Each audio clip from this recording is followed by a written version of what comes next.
Dillon there, we've seen what he's been able to do just physically, but compared to where he was a year ago, what's the biggest difference you've seen in the non-physical way that where his game management, the mental side of things, just the way that he's handled that part of being a quarterback? Again, I think he's in a comfort level right now that he wasn't in this time last year, and he spent a bunch of time in the building last year. He's spending a ton of time in the building right now, so that part of it hasn't changed.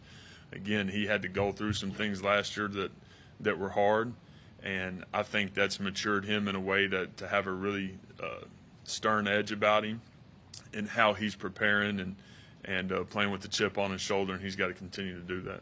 I imagine you always thought that there would be that progression this year in this second year, but was there a time or a moment when you started getting a sense of just what the difference would be?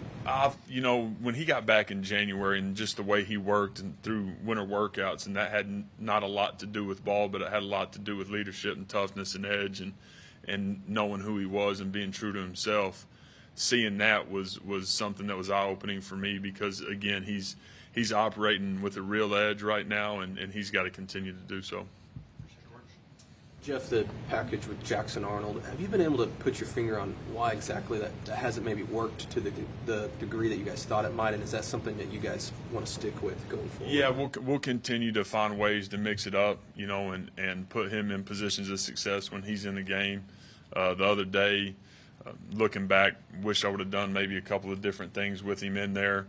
Felt good about the two things that we had in the game plan, which were obviously the ones that got up. But again, we'll find ways to put him in positions of success moving forward.